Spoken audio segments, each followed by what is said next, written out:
Welcome back to Pod Save the World. I'm Tommy Vietor. I'm Ben Rhodes. Okay, well, why don't we start with the Israeli elections? Because we talked about the fact that voters were going to the polls last week. Now we have some information about the results. So again, this is the fourth Israeli election in 2 years. So the long story short is it didn't go well for Prime Minister Bibi Netanyahu, but unfortunately for Israeli voters, the results are not yet decisive. The gist is the pro-Netanyahu coalition won 52 seats, including 30 for Netanyahu's Likud party. The anti-Netanyahu coalition won 57 seats. But in the Israeli system, the prime minister is the person who can pull together a coalition of 61 seats in the Knesset, the Israeli parliament. So now all the parties have to negotiate and try to build a governing coalition. And if that fails, unthinkably, they could have a fifth election later this year. Ben, here's the incredible part about this, government formation process that's happening. The two key blocks of unaligned parties that everyone is trying to coax into a coalition are one, a right-wing nationalist group controlled by a former Netanyahu ally, and two, an Arab Islamist party. And for Netanyahu to get control, I think he has to get support from both. So, Ben, here's my question for you. Go with it or ignore it and say whatever you want. Is this a workable system? Like, what is happening? Well, I think what it shows you is the fact that Netanyahu is an impediment to Israel moving forward. He's so polarizing that every single election, it's basically the exact same result. And then the same outcome of like a multi-month coalition building process. And I just don't think that Israel can move forward kind of decisively in a different direction until they just first get Netanyahu out of the way, out of the chair. And I mean, I have to say, I love about Israeli politics that you've got this bomb-throwing right-wing guy, Naftali Bennett, who demanded that Lapid make him prime minister as a condition of supporting him. Lapid's like, no, I got a lot more votes than you did. And then you've got some Islamists. 4 elections ago, if you told me that in the fourth election that the kingmaker could be an Islamist party in Israel. So yeah, your Knesset bingo card? No, I didn't know that. Yeah, it wasn't there. So, I mean, as usual, like Netanyahu is a cleaner play, which is basically like consolidate the whole right and maybe bring in the Islamists. Bear in mind what Netanyahu would say if like the Democratic Party partnered with an Islamist party. But Lapid has this play where he can, he has to cobble together the patchwork left, right, center, like we talked about. I think, we should all root for that. But it's likely going to be a protracted mess. And again, like, the reason to get rid of Netanyahu is not just that I think, he's been a right-wing guy who I disagree with. He's been there too long. And the lesson of these elections is, like, nothing is going to change in Israeli politics until they can get past all the oxygen that he sucks up. Yeah. 2 other quick notes of things I noticed. There's reports that some lawmakers are considering passing a law that would disqualify an indicted person for forming a government, which is just a way of barring Netanyahu from office since he's on trial in 3 different cases. So that's kind of funny. And then the reaction out of the Palestinian leadership is really quite sad. I mean, there is deep concern about whether, Bibi wins or not. Right-wing parties keep making gains, which further sets back any hope of restarting the peace talks, increases concern about, Israel possibly annexing the West Bank. So really, bad news all around for the Palestinian side. Yeah, no, I mean, the center, if you will, of Israeli politics has moved pretty significantly to the right in the last decade or two. Some of that's demographics. Some of that's, Netanyahu's achievement, essentially, of fracturing the left and building up the right. But again, one other way to think about this too, Tommy, is that like in a lot of big countries, we talked about authoritarianism a lot on this show, but there are also just these personalities that have, if you look at Netanyahu, even people I like Angela Merkel, of course, Putin, and obviously dominating Russia for 20 years, like I think a lot of these countries, particularly these democracies, it could stand to just move on to a new generation, if you will. Yeah, I could not agree with more with that. Okay, I want to do a quick just roundup of COVID-19 news because there's a bunch of different parts to this. So, the World Health Organization in China released a 124-page report this week about the origins of the coronavirus. The report said that COVID most likely jumped from bats to some sort of intermediate animal, then it got to humans. And they just said in this report that it's extremely unlikely that the virus accidentally leaked from a lab in Wuhan. That said, Ben, like a lot of people are questioning this report, including the head of the WHO. The White House, Jen Psaki, slammed this report today. They criticized it for withholding data, a lack of access to the right facilities and individuals, and then just sort of general lack of transparency. The other thing I saw out there was the CDC did a real-world study. They released it this week of the Pfizer and Moderna vaccines that show they are highly effective at reducing the risk of infection even after the first shot. So that's very good news. And then third, just to follow up on something we've talked about previously, CNBC reported that the White House is considering lifting intellectual property restrictions on COVID-19 vaccines, which would allow other countries to begin the process of figuring out how to make them. And Johnson & Johnson said they would maybe provide up to 400 million doses of its vaccine to African countries starting this summer. So, we've talked about vaccine equity and the lack of access for the developing world. This is great news. So, Ben, talk about any part of this you want, but yeah. I just feel like we're going to be debating this question about the origins of the COVID virus for a long time. Last week, the former head of the CDC, Robert Redfield, said he believes that the virus escaped from the Wuhan lab, but he said it's just an opinion. I would love an answer to this question, but why can't the former CDC director base his opinion on facts and evidence? I'm confused here. Yeah, I mean, first of all, great news that there's movement towards disseminating vaccine globally. We should keep beating that drum. It's so important to understand the origin, and not because, we need to go dunk on the Chinese, but because understanding how COVID-19 happened is going to help us prevent future, pandemics. And again, I've mentioned this climate change point, but as the climate changes, animals are living in closer proximity to one another and human beings in certain places in different ways than they used to, because ecosystems are changing. And so we have to understand what the hell is happening. Like, if it moved from a bat to another animal to a human, like what was that animal? How did that transmission happen? I'm not the expert on this, but I know enough to assume that that's very important to know. And I would hope that the Chinese, could see that they have a self-interest in being more transparent and open about the origin of this virus. I think part of what I'm sure that they are embarrassed about, or maybe they're not embarrassed, but they want to cover up, is that they were lying about this for a period of time after they knew about it. You know what? We already know that they were lying about this. Like it's in China's interest, America's interest, the world's interest to just know what happened, And in the absence of that information, though, I think it's very important for people to lay out evidence-based cases for why they think something was the origin.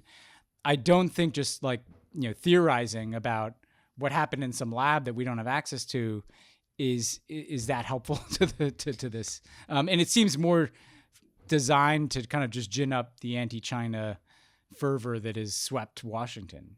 Yeah, look, I mean, if this was like some sort of gain of function experiment gone wrong in a lab and it got out because some, worker got sick, I want to know that. But I want to know that based on evidence and not just because people have been speculating about this for the better part of a year now. And I want to know that because there are other labs all over the world. I mean, this is like really, really important. I mean, Worldo is like, how much do you not want to do this again in 5 years or 10 years or 20 years? And all the experts have said that it's probably not going to be another 100 years before something like this happens because of the changing ecology. So people need to stay on this. The WHO needs to stay on this. The Chinese should be held to account and have their feet held to the fire, not because they need to be punished, but because we all need to understand what happened. Yes, for sure. One place that is in increasingly truly dire shape because of COVID is Brazil. And it's also because of their horrible political leadership. So Brazil is reporting more new cases and deaths per day than any other country in the world. So far, COVID has killed more than 314,000 Brazilians, a way smaller population than the US. And the trajectory looks like it's getting worse there, not better. Brazil is dealing with new variants, a health system on the verge of collapse, one that was good before this, by the way, and then just like devastatingly bad political leadership from President Bolsonaro. There are, political leaders who say mitigation efforts like lockdowns are just untenable at this point because so many people live in poverty that, that will kill them from hunger. Bolsonaro stupidly turned down offers to get early access to the Pfizer vaccine. And instead, he has been downplaying the severity of the disease and pushing these ineffective treatments. Like he's still talking about hydroxychloroquine all these months, years later. So unfortunately, Ben, this story gets even worse. So this week, Bolsonaro suddenly fired his defense minister. And then the heads of Brazil's Army, Navy, and Air Force all resigned after meeting with the new person Bolsonaro had named to be defense minister. And this resignation from these three heads of the armed forces was reportedly because of a dispute over whether the military is loyal to the Constitution or to the president. Sounds familiar, sounds scary. So in the past, Bolsonaro has openly longed for the days when Brazil was a military dictatorship. Last year, I forgot about this, he joined anti-lockdown protests that included calls to shut down parliament, shut down the Supreme Court, and return to a military dictatorship. Earlier this month, he threatened to declare a state of siege, whatever that means, pretty ominous. So it doesn't seem coincidental to me, Ben, that Bolsonaro's biggest political rival, former President Lula da Silva, is now cleared to run recently. So, this update freaked me out, man. It's not good when you see like the defense minister pulling this kind of stuff. No. I mean, you don't want the biggest country in South America to revert to some military dictatorship. I think if there's a silver lining in all that, it's that the military did push back. That essentially he ousted the defense minister because the defense minister didn't want to go along with the idea that the military is kind of like the personal extension of Bolsonaro's interests. And then the service chiefs all resigned. And I think that's probably an indication, down through the military that, they're not exactly signing up for the coup here. And so that's a healthy sign. Although it's the same thing we used to talk about with Trump, right? It's like, do you want the responsible adults to stay in their jobs or do you want them to quit? And clearly these guys all decided it was time to quit. I think that Bolsonaro clearly, I mean, he's expressed affinity for former dictatorships in Brazil and Chile. Clearly this guy wouldn't mind being a military dictator. But from what we've seen, while he has some personal popularity and appeal, it's not clear that he has the support to get that done from the public, from the military, from the different elements of Brazilian society. I think the thing to watch here, though, is that the 2022 election, if Lula is running against him, and you have kind of right-wing populist Bolsonaro against left-wing populist Lula, that is like an epic campaign for the future of Brazil and what is Brazil. Mm-hmm. And, you could see a world in which if Bolsonaro is losing or feels like he's going to lose that election, maybe that's when he makes his play and he appeals to some of the right-wing elements who didn't like Lula. That's partly how Lula ended up in prison for a while. So this is really unsteady.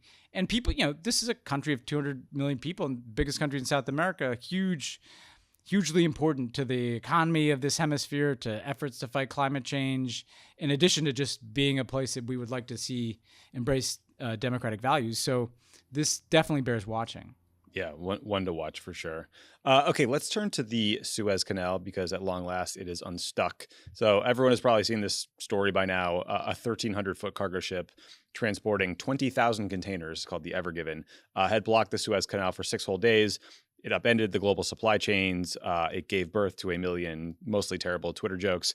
That ship got stuck because of some combination of like high winds and maybe human error. It was unstuck thanks to high tides and nearly a week of work by salvage teams. Here's a quick clip of some of the workers who helped free the ship celebrating afterwards.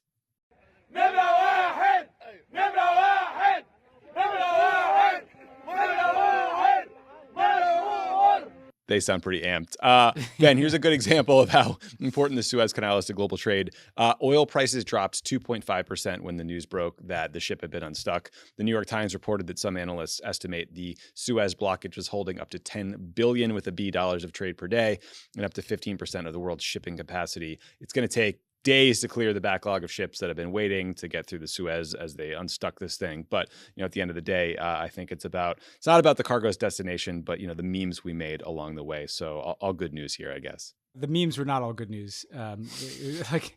I mean, it made me long for the memes of like the dude walking with one girl and turning his head to look at the other one. Like, I mean, that was a more versatile meme. Crying But Jordan. yeah, exactly.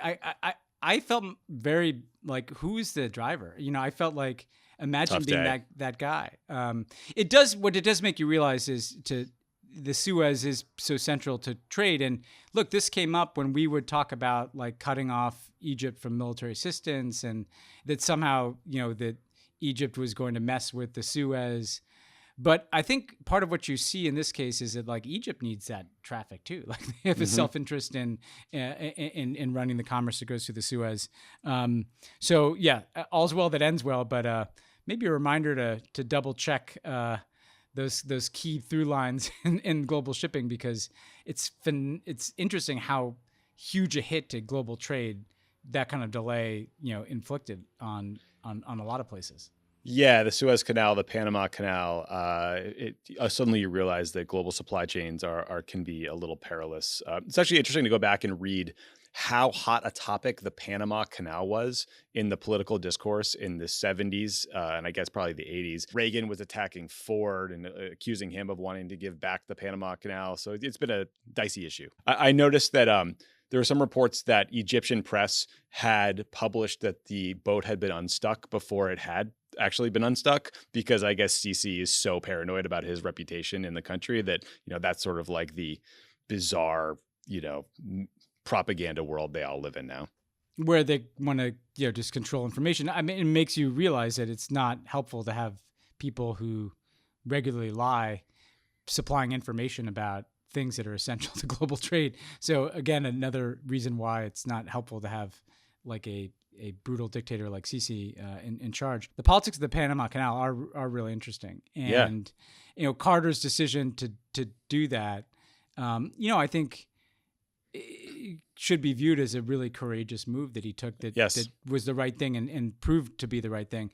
Part of what's interesting to me too, Tommy, is that like the Panama Canal and Suez Canal, these have been around for a very long time. You know, we talk about old infrastructure in the U.S. Like, it makes you realize how much globalization isn't just about, you know, computers, right? Like, it's about holes that people dug like over 100 years ago. Yeah, holes that you dug in like the 1890s. Yeah, that's right. That's exactly right. Ben, I know that you watched every minute of last week's Biden press conference, and you thought that it all went perfectly and the questions were all great. Is that a fair representation? I was watching it, and I had to watch it because I was going to go on like MSNBC right after it was over. And first of all, I kept thinking why they keep asking the same immigration question over and over again. And obviously noticed the absurd lack of a COVID question, but I was actually surprised at how much foreign policy there was. And I actually thought that those were the best questions. And generated the best and most newsy answers, which shows you that if you ask a tough substantive question about a foreign policy issue that the president of the United States has not addressed, he's going to make news. And I remember when we prepped Obama, you know, being struck by the fact that if he was asked about a foreign policy issue that he was always talking about, he'd give the same answer and it'd be a waste of time. But if you asked him about an issue that he had not been heard on yet, you were guaranteed to make news. And so I thought he showed his cards on what his China policy is very clearly, and how he's going to use the China issue to try to drum up support for his infrastructure bill as like a competitiveness thing. We'll talk about the fact that he made real news on Afghanistan and on that timeline. And I thought just hearing him unpack North Korea was notable too. So weirdly, in a press conference that doesn't get high marks across the board, particularly for the press, I thought this part of it was good, and I thought Biden handled himself pretty well. Yeah, that's funny. You know, I think my reaction was like such frustration at the redundancy and some of the omissions that I did sort of forget the fact that there was, I think it was Bloomberg asked a pretty smart question about China. And then you're right. I mean, that's what I wanted to raise was this Afghanistan point, because Biden made news here when he was asked about the war and whether he would meet the May 1st deadline that President Trump had negotiated to get our troops out. And Biden confirmed what a lot of us thought he might say, which is that May 1st deadline to get 3,500 or so troops home will be hard to meet for tactical or logistical reasons. He also said he can't picture, that's a quote, U.S. troops troops being in Afghanistan next year, which, frankly, was a little less definitive probably than many people wanted to hear. Someone leaked following this press conference to the media that U.S. intelligence have told Biden that if U.S. troops leave before the Afghan government and the Taliban negotiate a power sharing agreement, that the country could fall mostly under the control of the Taliban in 2 to 3 years. Talks between the Afghan government and the Taliban are pretty stuck right now. Then, I don't know how this intelligence report became public. It certainly ups the pressure on Biden to keep troops in. It's worth noting that no intel agency, no matter how good they are, can predict the future. But, I think concerns about the strength of the post-U.S. withdrawal Afghan government seem pretty reasonable here. So this decision is often compared, almost every story compares it to Obama's decision to pull all U.S. troops out of Iraq in 2011, and then he had to send them back in 2014. Do you think that's a good comparison? And do you think there's lessons learned from that decision that could or should inform Biden's choice here? That's a good question. I mean, first of all, I think I could kind of feel what was happening in the sense that we talked about Tony Blinken sent that letter to Ashraf Ghani, the president of Afghanistan, that sounded really hard-assed, like we're getting out by May 1st, so get your shit together. And it felt like, okay, that's where Tony is. And they kept Khalilzad, the Trump envoy, in place. Then I noticed at the end of the trip that Blinken and Lloyd Austin, the Secretary of Defense, took to Asia, Lloyd Austin went to Afghanistan. Yeah. And he met with Ashraf Ghani. And clearly, I think what happened here is that the military is always the biggest advocate for keeping troops in a place. They want more resources for more time. They're obviously deeply invested in this mission that they've carried out for 20 years. So I sense in Biden's answer that his team has some divisions here. That the military is probably saying, we need to extend this deadline. We need to keep troops there, or else these very bad things are going to happen. Whereas state is invested in this diplomatic process, and they want to keep pressure on Ghani and the Afghans, and ideally the Taliban, to make some accommodations with each other. Biden's answer was, he made news in that he said the May 1 deadline is not firm, but you could also tell he didn't have the answer, which is fine, right? They're doing a review, but you could tell that he didn't know. It wasn't a situation where he knew exactly what he was going to do. He just didn't want to share it. You could tell that there was an ongoing process. I think that the 2011 analogy it doesn't hold exactly, in the sense that the Iraqis had negotiated a formal agreement with us to leave. Right. And there wasn't like a Taliban, right? There was an insurgency, and there was, the remnants of Al-Qaeda in Iraq, which ultimately became ISIS, right? But there wasn't a situation where you had half the country being controlled by a Taliban-like group. And so what we had an agreement with a sovereign government that wanted us to leave, right? And wouldn't give any U.S. troops who stayed in Iraq immunities. And that means the protections from being prosecuted by Iraqi justice, which the U.S. insists on. The difference here is the Afghan government really wants us to stay, and is basically asking us to stay for longer, and which is different than the case was in 2011.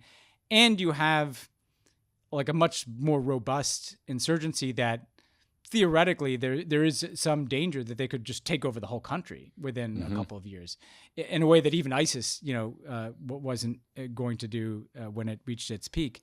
So it's a tricky call, because you'd be saying no to the Afghan government and assuming that risk of the Taliban taking over. The problem is, I remember when we had these same conversations in 2016, there's always going to be a risk that the Taliban could take over, because they're not going away. They're there.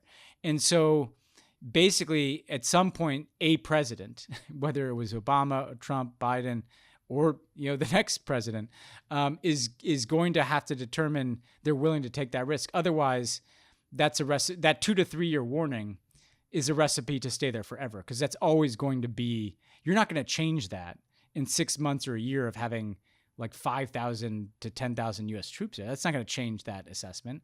The only thing that could change that assessment if there's some diplomatic breakthrough, which is why I think that should continue to be the focus. Yeah, it does seem like they're just trying to push as hard as they possibly can in this first year or so for a diplomatic breakthrough. And I don't know, knock on wood, I guess. Speaking of a place that really needs a diplomatic breakthrough or some sort of diplomacy, is Myanmar. So on Saturday, there's reports that security forces loyal to the military coup leaders had killed 141 people protesting. Reuters reported that security forces have now murdered 510 civilians in the past couple months since this coup. We've talked about the coup a few times now. We saw, Myanmar's military leadership declare that elections that occurred last November that were overwhelmingly won by Aung San Suu Kyi's party, the military called them fraudulent. They seized power. They have her in detention somewhere. Videos emerged on social media of security forces seeming to just shoot people at random. There was a photo of a soldier with a grenade launcher. So the military seemed to up the stakes in terms of what it's bringing to these fights. The White House, the UN, they denounced the use of force in the strongest terms. I saw that China and India have not condemned the coup, and Russia's deputy defense minister visited Myanmar recently to strengthen military ties. So that's great. Ben, the strikes, the civil disobedience, they seem it's continuing, I believe, but this got really bad over the weekend. What are you hearing out of Myanmar? Like, how are you feeling about what's happening? I mean, it's just awful. And I'll say, I have a few friends who I've been hearing from regularly. All on Signal, everybody moved off even WhatsApp when this started. And actually, the sad thing, Tommy, is that a friend of mine reached out to me today to say, "Hey, have you heard from, our mutual friend?" And I haven't, and neither is he. And so I can't find this young woman, and so that kind of thing is starting to happen. And I've heard from friends whose family members have been detained. I think the bottom line is the military has just gone full heart of darkness here, which you thought might happen, but you hoped that, they'd show some restraint and there'd be some opening for diplomacy. They're now beyond any chance of climbing back. They're just shooting people and clearly determined to just totally quash this movement. Again, the lesson of Burma's history is that they will never have the support of the overwhelming majority of the people who reject them, and that's not going to go away. And I think the challenge for the U.S. and our kind of pickup team here of Europe, Japan, who's been very constructive, Indonesia, the Indonesian foreign ministers trying to play a kind of shuttle diplomacy role, is don't let up. What the military is hoping is that a year from now, everybody kind of moves on, forgets that this horrible thing happened.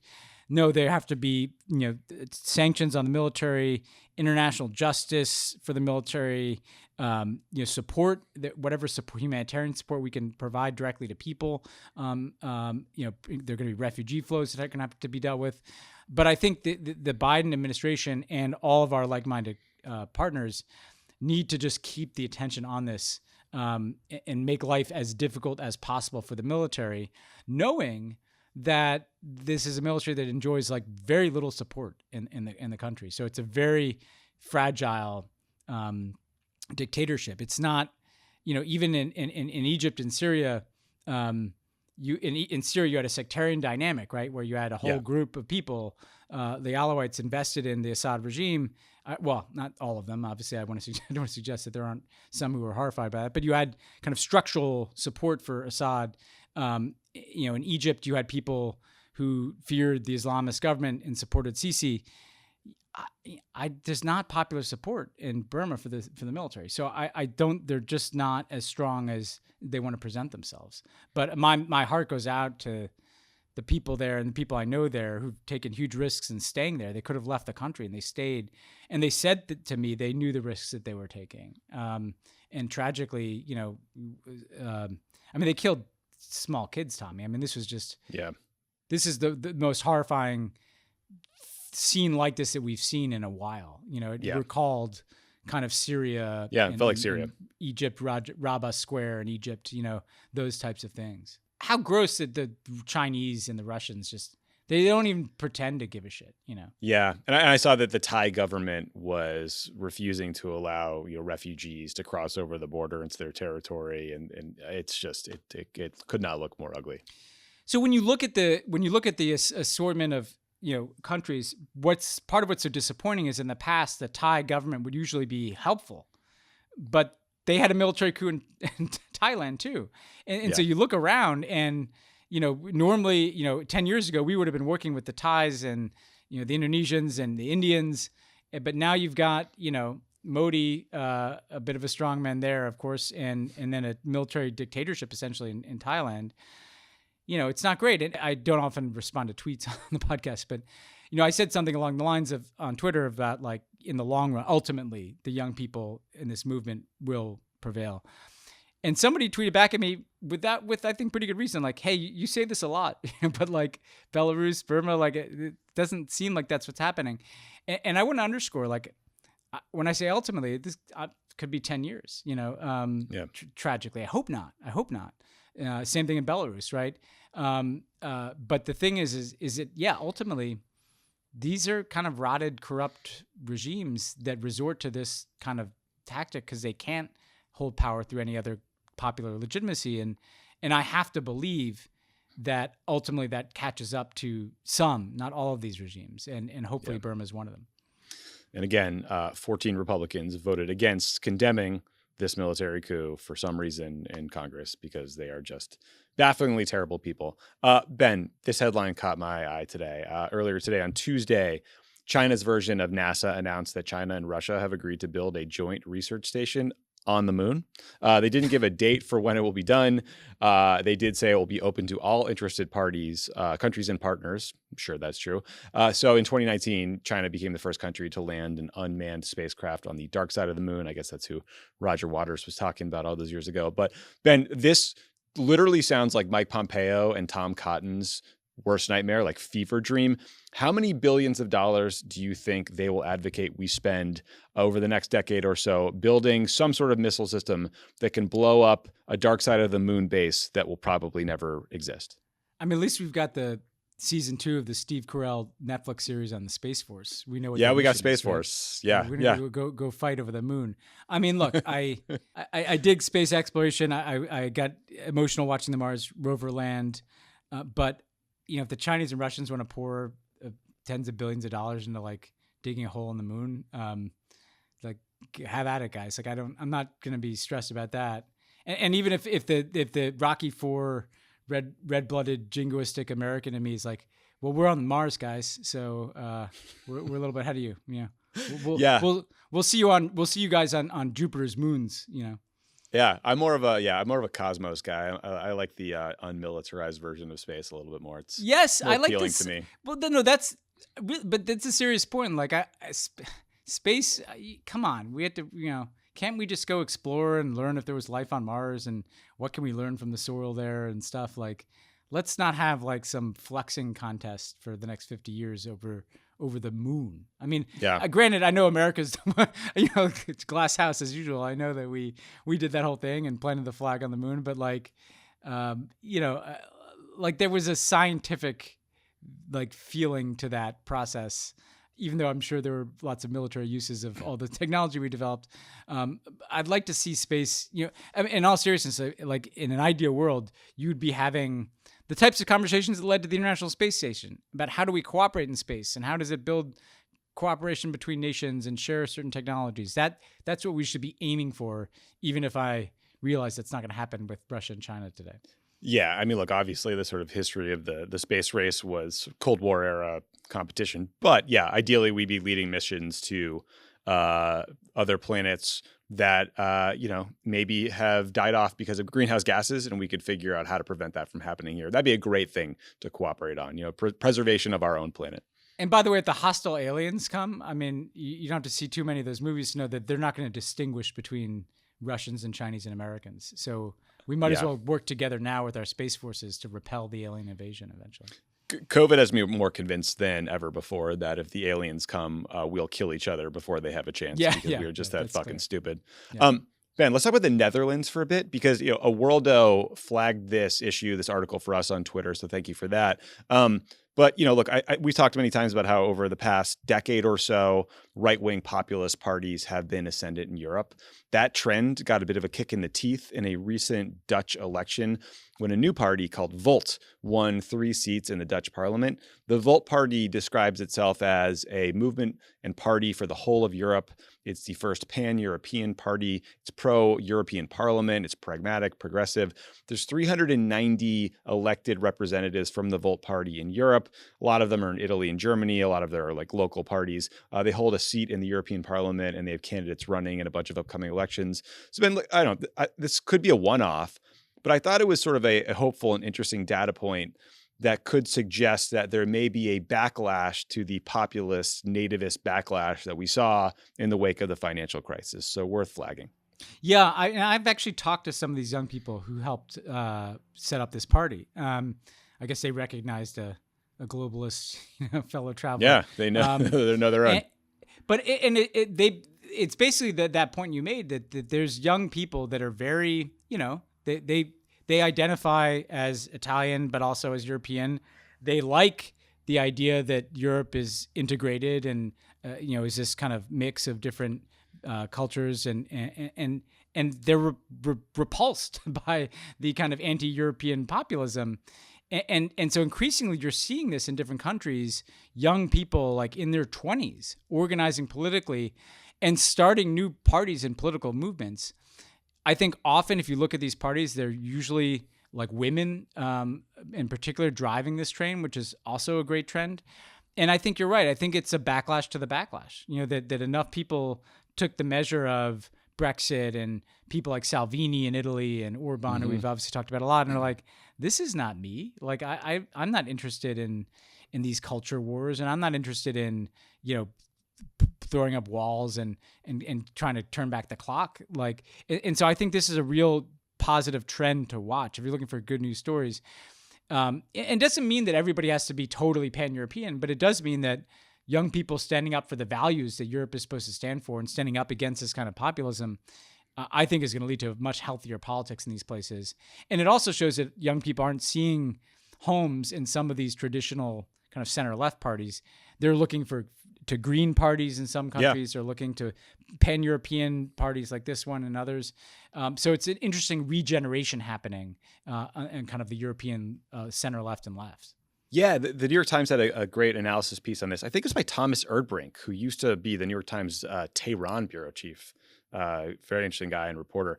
But he talked about how like some analysts think that, the running room for Volt is to go further left on environmental issues and try to co-opt some of that like Green Party momentum, which is cool and exciting. Also, I was just watching a couple episodes of the QAnon doc that's on HBO right now. And there's a scene where the host of the documentary, like the protagonist, goes over to Italy to try to find Steve Bannon because he's like chasing down a lead that Steve Bannon is Q. And I forgot that he was like camped out at an Italian monastery for a while, like all high on the hog, trying to lead a bunch of populist parties. I'm glad that schmuck got his comeuppance. Well, I think that led to some of this backlash, though, because some of these young people I talked to who are involved in Volt or similar efforts, right?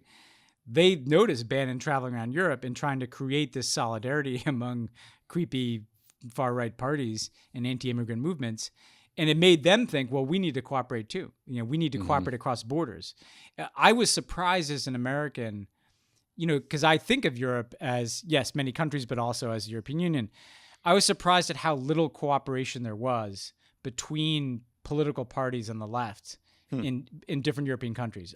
And I think younger people in particular saw that gap. Bannon helped them see it because they're like, well, what the fuck is this guy doing flying around here, with his kind of black, weird dark cat outfit and like, whatever racist blog.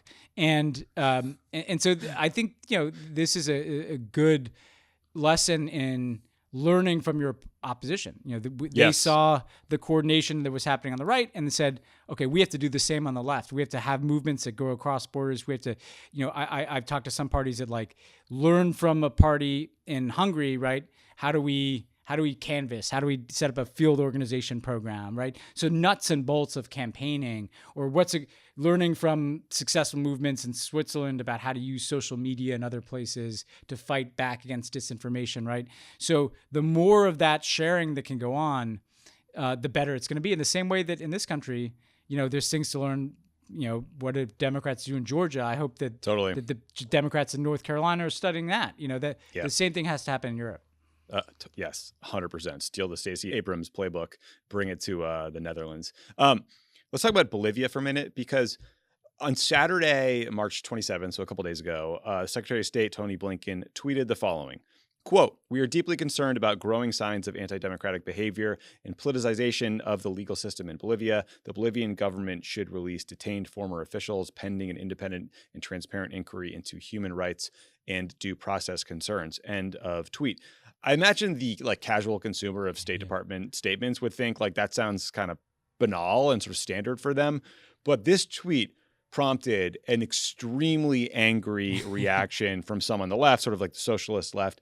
Can you explain the background here and why people were accusing Tony of being bloodthirsty for this tweet? Well, the background, right?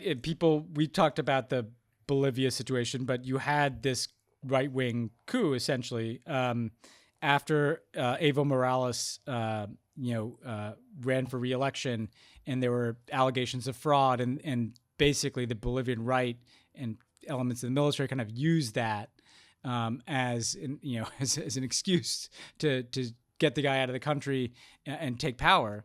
And the more time went on, and at first people weren't sure. Maybe there was some truth to these allegations of fraud. The OAS, the Organization of American States, said there was. And as time went on, there was egg on the face of the OAS, because it turns out that they couldn't establish that there had been this kind of widespread fraud. And they had another election, and lo and behold, the left won, kind of validating the idea that that was the preference of the Bolivian people.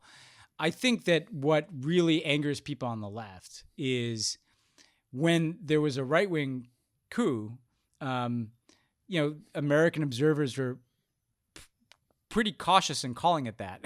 And in fact, many American observers kind of welcomed Evo Morales' demise, And now that you have a democratically elected government, I think the State Department's impulse is not unusual or wrong to say, hey, they've got, the person who was the interim president after the coup is in prison and with a bunch of other people, calling for due process and not vindictive justice is a normal thing that state would do. I think where the left has a point, though, is that the State Department, the U.S., even observers of American foreign policy tend to express those types of concerns more when it's a left-wing government in charge, and not, for instance, when Lula is put in prison in Brazil, right? And so while I thought some of the criticism of Tony was just a tad over-torqued, because he's just trying to make a basic point here, right? Which is but here's where I challenge the left. Do you not agree with that point? You could say there should be justice. You could even say people should be prosecuted, put in prison. That's all fine. But I think we would all like that to be within a due process system, whether it's in Bolivia or anywhere else. If Donald Trump goes to prison for one of his many crimes, it should be because there was a process that led to that, not just because we threw him in jail, right? And so I think in the zeal to kind of call out some of this hypocrisy in the American foreign policy establishment, don't lose sight of the fact that the core point is fairly anodyne and something we would think should happen everywhere, which is let's not be vindictive in the punishment of political enemies, but if there is going to be accountability, let's do it through due process. Yeah, that's well said. And then it's also, as you noted, fair to point out that the history of American statements in support for right-wing governments in Latin America brings a lot of baggage with it. And we should probably, I guess, be a little more aware of that in all of our interactions, our public comments, et cetera. And we always assume the worst, about an Evo Morales in a way that we don't about a right-wing politician in Latin America. Yeah. And it's very peculiarly... This is very acute in Latin America in particular. And I think there's a lot of truth. It is true that the U.S. has acted in that way, and people should be vigilant. And so I think it is good to kind of call out what looks like hypocrisy, what feels like a double standard. At the same time, that doesn't mean that you're giving carte blanche to government of any ideology, left, right, or center, to punish its political opponents without due process. So I'm going to ask you to put on your royal correspondent hat just one more time, because The Sun, which is a British tabloid, reported that some UK-based cosmetics company did an analysis of the internet, whatever that means, for data to determine who the sexiest bald man alive is. And their answer is Prince William. And for our listeners unfamiliar with the royal family, Prince William is not the hot one married to Meghan Markle. He's the other guy. So William beat out Mike Tyson, weird choice, Jason Statham, Pitbull, and Michael Jordan. Ben, 2 questions for you. Do you think Cambridge Analytica was involved in this? 1, and 2, do we need to get David Lammy and host a Stop the Steal rally? Well, look, I'm particularly qualified on this one as a bald man to weigh in. Like, William is not the look that you go for as a bald guy, you know? Like, Jason Statham is the look you go for, the kind of buzz thing, right? Like, The Rock. William's got the kind of classic horseshoe pattern with like the hair, patches over the head and stuff. So first of all, it's just not true. Like, The Rock, Jason Statham, like, Zidane, the soccer star we were talking about. Oh, yeah. At the same time, it felt like such a sad move by like the royal PR machine. I doubt that some cosmetics company just randomly did this and this leaked out, 2 weeks after the whole Harry thing. Clearly they look at this and they're like, okay, the cool, attractive, hip, well, no, wait, let's be clear. William and Kate are pretty attractive people. So I want to be on the record on that. But the cool young Netflix, couple, right. Harry, Meghan, they're hanging out in California with movie stars. So what's our play, right? Well, the coolest people left in the royal family are Will and Kate, right? But sexiest bald man, I think there's a better play. And by the way, I'd put Kate front and center in this thing, like a little bit more too. Like, let's just not hang it all on like the sexy bald guy thing. And I say that hoping that bald men can be seen that way and not erased, Yeah, you see, The Rock tweeted, "How in the cinnamon toast FUCK does this happen when Larry David still has a pulse?" I thought that was a good take on it from The Rock. Good, hot take. Yeah. You really can see it. You can imagine some like stodgy royal PR department being like, "How do we change the narrative?" I know. Well, like, I'm old enough to remember, like, William was like the heartthrob in, like, he was. When he was like 18 or something. Like, girls had posters of him on the wall and stuff.